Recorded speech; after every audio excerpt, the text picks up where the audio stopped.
The sun shone and people died. This was London over the long holiday weekend, a city where the number of killings has gone up by 44% in the last year.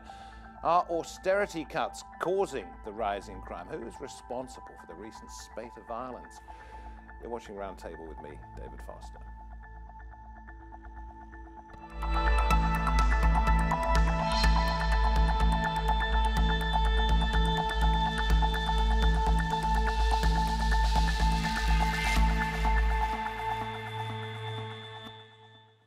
There's been a cut of 20% in the number of police in the UK. London's Mayor Sadiq Khan says the London force is overstretched and under-resourced. But is blaming austerity perhaps the easy way out? Are there other reasons for a surge in knife and gun crime?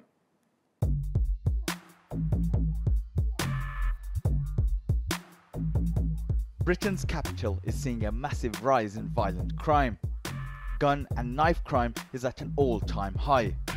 Young people are losing their lives on the streets of London. So the kids have got nowhere to go around here. That's why they're standing on the street corners. What else are they going to do? Never ends. Never. Never ends. Youngsters losing their lives like this, it doesn't make sense. It's no good at all. If this was cats and dogs getting shot, I bet you there would be an uproar bigger than what's going on now. In February and March this year, London had a higher murder rate than New York, and that shocked a lot of people. But for those working on the ground here, it hasn't come as a surprise. They say cuts made to youth services and community projects as part of government austerity measures has exacerbated the problem of violent crime. One of the hotspots for crime has been North London, not far from Tottenham Hotspur football stadium. There's been a battle taking place, separated by a stretch of road and a postcode. Lordship Lane runs between Tottenham and Wood Green. Gangs from the N17 and N22 areas are engaged in a conflict. Nana Agiman works with young people in the area trying to reduce violence. This general level of poverty is still there, and that's never been resolved. And that's the reason why these issues keep on coming back up again. So we're heading to Northumberland Park, just to show you where the young lady was killed in a crossfire. 17-year-old Tanisha Melbourne Blake was in the wrong place at the wrong time. She wasn't involved in any gangs or a part of this turf war.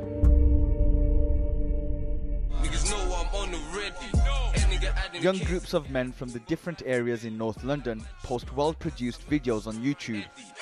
They brazenly talk about wanting to kill each other.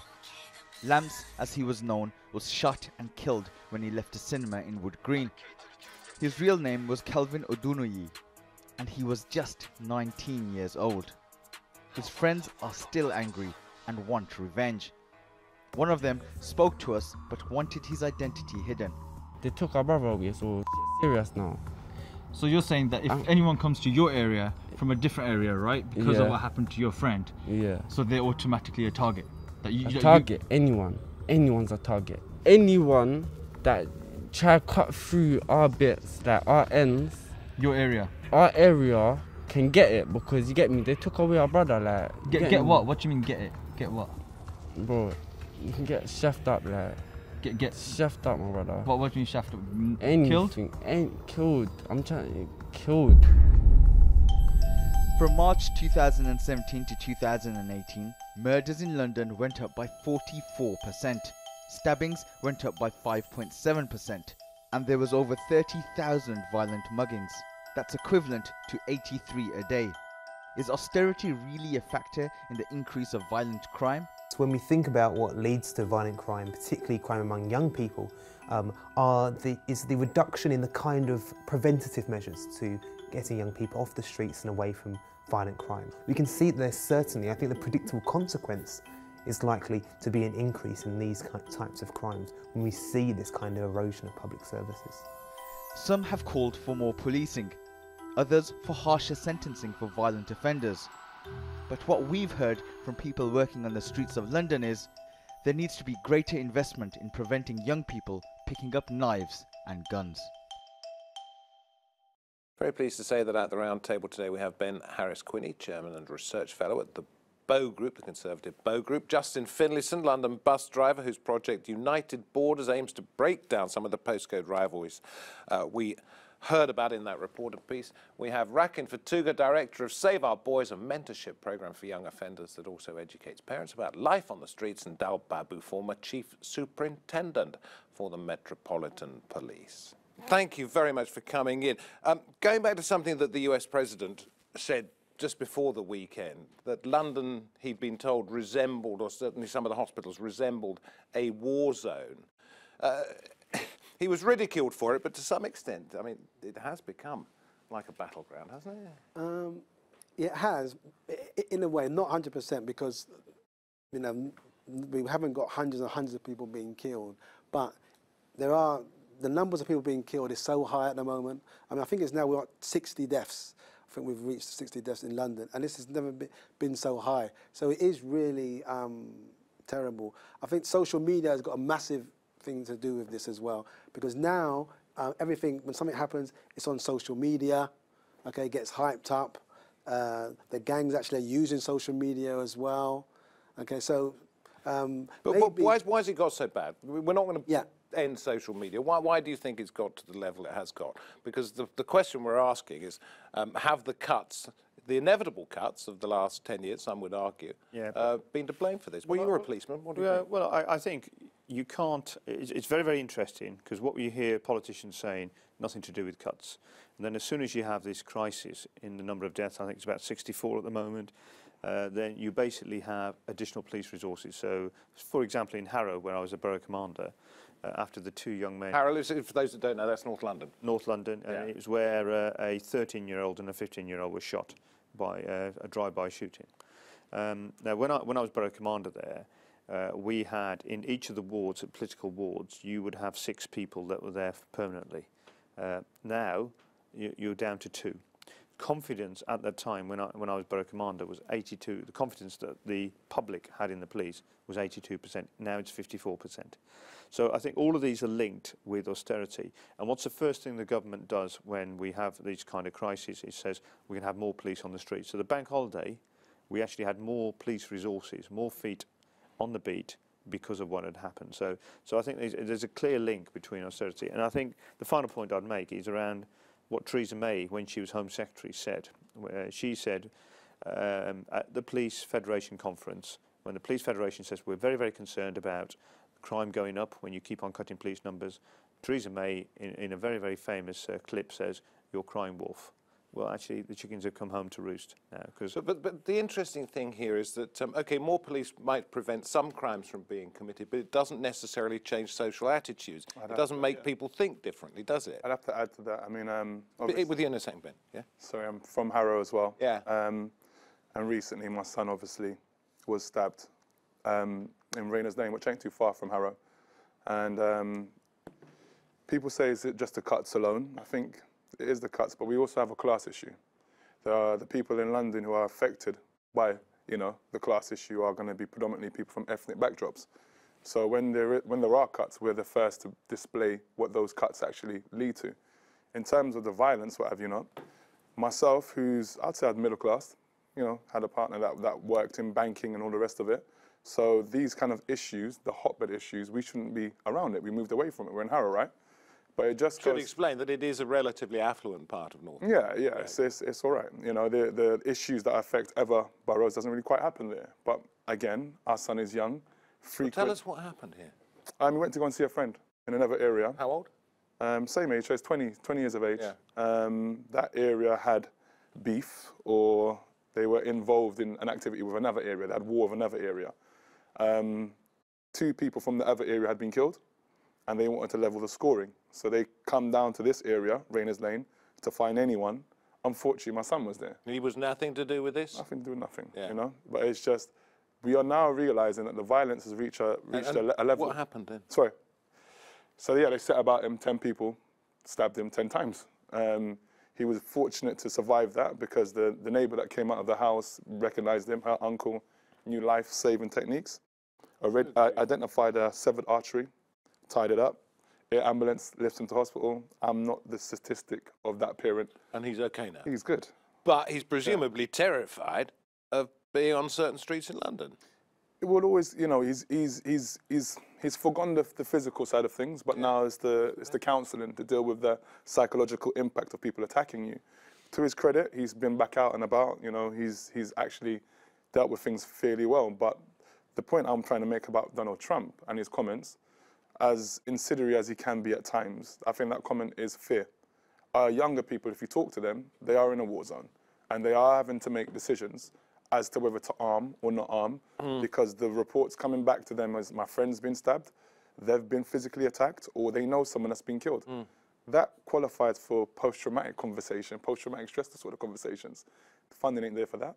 The funding is not there to even fund youth clubs, let alone the level of violence. We'll get onto this, if we may, in just a moment. Yeah. We're talking at the moment about why things have happened, not necessarily how you can make things better. Of course. We'll come to that. Ben, I know you wanted to say something, but then I want to ask you, as the nominal representative of the Conservatives, here about some of the things that have been said, some of the cuts, Theresa May as Home Secretary, Amber Rudd, etc., and Cressida Dick, the head police officer in London. But what was it you wanted to say first? Well, I wanted to say actually that when these incidents occur, when these figures are published also, it tends to be that at the moment Conservatives blame Sadiq Khan and Sadiq Khan blames London austerity cuts.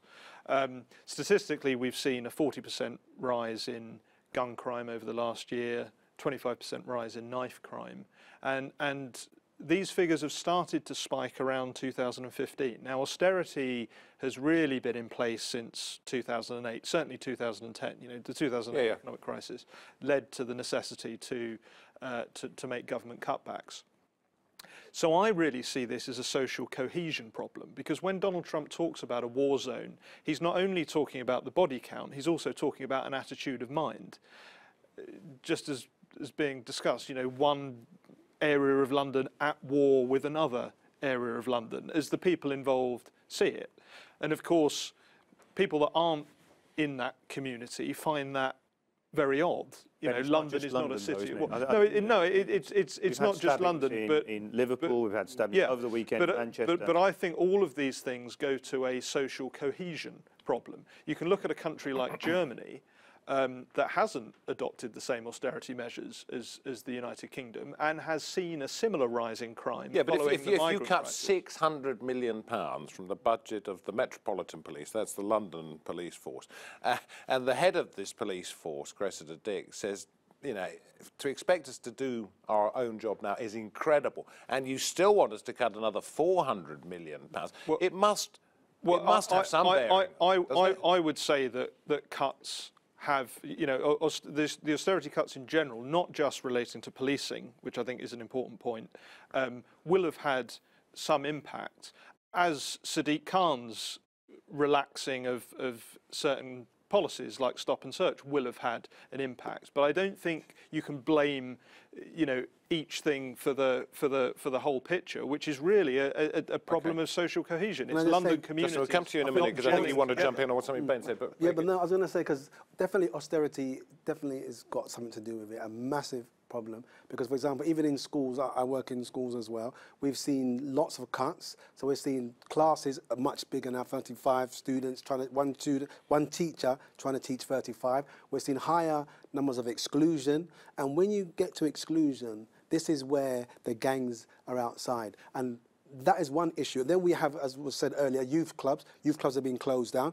Where are these kids hanging out? They're hanging out on the streets. And then, as we said, police cuts. There's no police out there. They're walking around. The police budget wouldn't have affected those things. But the police, there would have been more police on the streets. The stop and search by itself will never work as well, because this is a complex issue. We need like more youth centres. We need, and actually post-traumatic stress. Yes, we need more counsellors out there. Okay, we need counsellors, and also instead of like stop and search, we need to bring back the friendly police officer who used to be in the community, right, knowing who's in their community. Because I grew up in Notting Hill. I remember actually like playing football. The Metropolitan Police used to organise football competitions. Used to put their helmets down on the ground as goalposts. Exactly. They knew everyone. Now, where's that gone? So as a young person walking on the street now, there's no police to help him. So an innocent one carries a knife. What's going to happen? Okay, if he gets caught now, definitely going straight to prison. Well, I think you've told a lot of the story. Can I just bring Justin in at this point, because he wants to say something in response to what you were saying, and then please carry on. I think it's quite magical that you can have such aggressive cuts over a consistent decade, 10-year period, and imagine it will have no impact on the people that need to access those services. First and foremost, I've worked in Felton Prison as a prison officer. I was there for 2 years. When I entered that service, I was on 33,000 a year. People that started training 2 weeks after me, so we were still virtually on the same training course, they were now being paid 17,000 a year to deal with the same incidents that I had to deal with as a prison officer. I saw firsthand from the prison sector how that affected their decisions to employ proper people that can handle the job at hand. I saw that, so I don't understand. Is it worth blaming somebody because we were in a financial mess? Hold on. It's not worth blaming anybody. It's not worth blaming. In that case, let's get that out of the way. It's not worth blaming anybody, but it is worth looking at things and applying the merit to it. Okay, finding the reasons why and then looking at how to change those is what we might be best suited to do at the moment. I think there is a blame element, with all due respect, because we suddenly discovered that when Theresa May went to coalition with the DUP, that she found this this missing money tree. We found £1 billion. Yeah. So that for things in Northern Ireland. So there is an issue here around decisions that politicians have made. And you know, I accept, you know, you were talking about things starting in 2008. You know, you had the Labour Party in, but you then had the Conservatives and the Lib Dems in for that period, and now you've got the Conservatives. And I think if you make decisions about austerity that affect the poorest people, there will be consequences. All right, now let's look at some of the initiatives that are out there. You were taking this bus around, the bus got burnt down, you were trying to get community people together. Yeah. That's where you think, and by the way, you've got a fundraiser coming up later this year to get a new bus. How important is it to bring, how easy is it or difficult is it to bring communities together? It's easier when the funding's there. Yeah. So, for example, I have to apply for grants and funding to go out there as a separate organisation, to go into difficult, hard-to-reach young people who are sometimes outside of education, outside of employment. So these are people that have almost been neglected by the state because they've been expelled from school, because they've got that stigma already. They don't want to join anything that has that kind of institution attached to it. So for someone like myself that's been through schooling but also been expelled, so I understand the complex issues that come with that, it gives me the credibility to go into those areas and say, look, I've been expelled as well. Violence, I understand it. If you're with a group of friends and your friends are attacked physically, you've got fight or flight syndrome at that point, and it's up to you to decide how you choose to deal with that threat. A lot of our young people are in positions where they're not in gangs, but they have friends. And if their friends are attacked with a knife or themselves, then what are they supposed to do? What are those in power supposed to do to turn this around? What do you think? Well, I think it is the wrong attitude to suggest that you've just got to throw more money at it. No one's saying that austerity hasn't had an impact. I'm not saying that. And I don't think the government is saying that. They're saying that austerity is necessary because actually the government didn't find an extra £1 billion to give to the DUP. They borrowed an extra £1 billion to give to the DUP. And but they found a way of getting the money. Well, but the problem is when the next recession hits, people are going to be saying, why was the government not mending the roof while the sun was shining? Because why didn't the government borrow £1 billion to solve the knife and gun crime problem? Crisis. The government doesn't have the money. Because otherwise it would have fallen apart. I take a different attitude. I say the government doesn't have the money to give to the DUP. The government's deficit, the debt, the national debt has actually doubled since the Conservatives. But it's not. Debt is not real money. It's mortgaging the future of future generations. Mortgaging the future of future generations. We're dancing on a pinhead here, Ben. Well, no. I think what we're doing is we're getting to the root. Are you suggesting, Ben, that the DUP didn't get £1 billion extra of spending? No, I'm not suggesting that. Right. I'm suggesting that money they got. I'm suggesting that the level of government debt is unsustainable. We have a debt to GDP ratio of almost 100%. I'm asking you, Ben. I'm asking you what when we have another recession, this country will collapse. Moment to turn this around. I think that. You can look at countries like Germany, haven't had any cuts in policing, haven't had the similar austerity measures that the UK government employed, yet they've had the same spike in violent crime. Not all crime, but specifically violent crime, just like the United Kingdom has.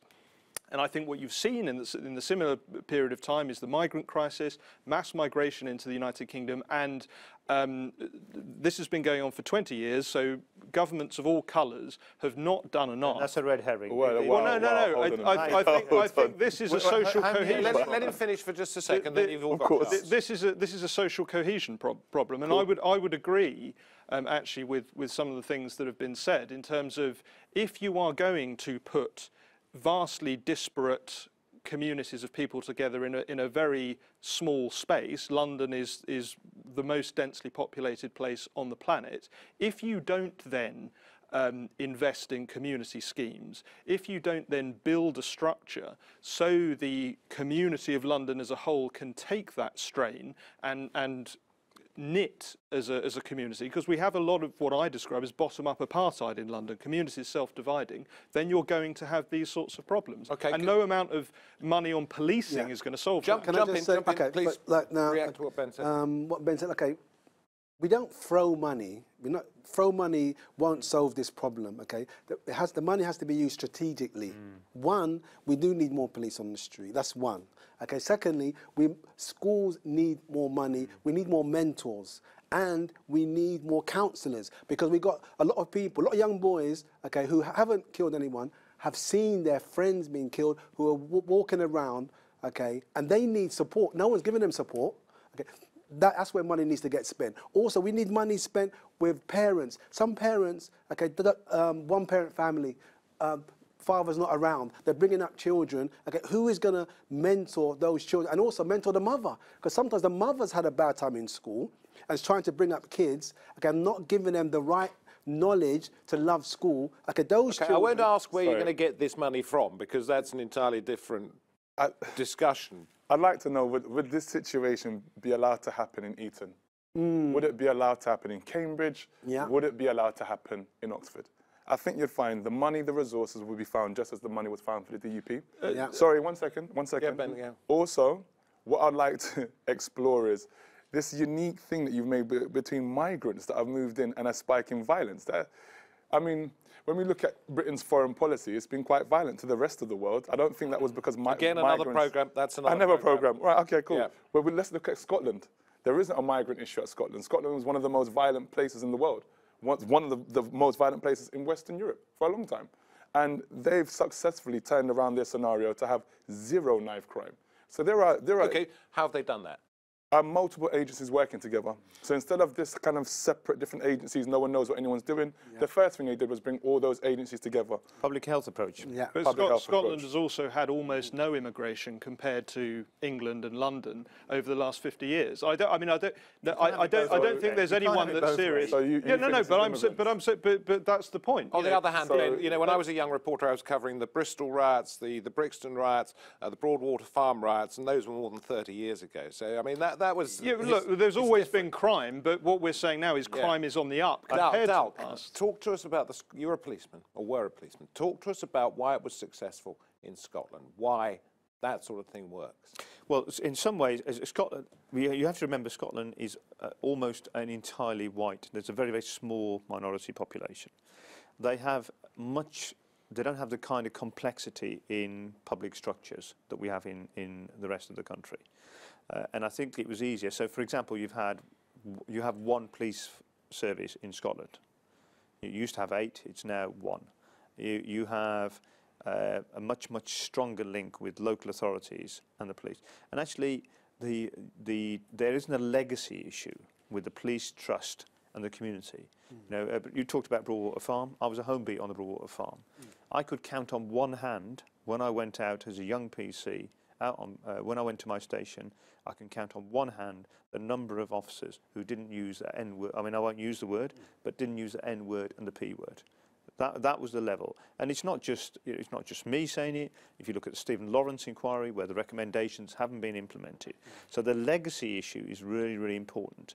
So I think what we need, and I'm not suggesting, Ben, that we throw money at this problem. I think we need to spend it strategically. You know, we're all taxpayers. Where are you going to get the money from, though? Because, I mean, we're saying austerity. Austerity was brought in for a reason. The reason is we don't have money. Well, you know, I'm not a politician, but, you know, if you can find £1 billion for the DUP, whether it's it's effectively real money, whether you've borrowed it or not. We should be investing in our young people. Yeah. And I think the issue around schools, it is shocking when we're looking at young people's lives being lost. And the horrendous issue, the horrendous price we pay, we don't find that. Well, we don't. Look, we've got hardly any time left, but I just want to ask people. Your family's been involved in this. Do you have hope for the future?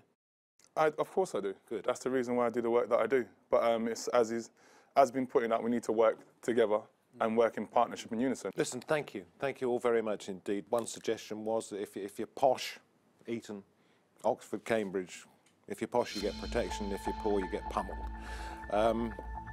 That's the unfortunate state of the world. The state of London's capital, described by the US President as a war zone. You've been watching Roundtable. Thank you to each one of my guests for coming on the programme. Thank you for watching. You can find us on YouTube Roundtable. Leave us your thoughts, good or bad, and we'll see you next time. From me, David Foster, and the team. Bye-bye.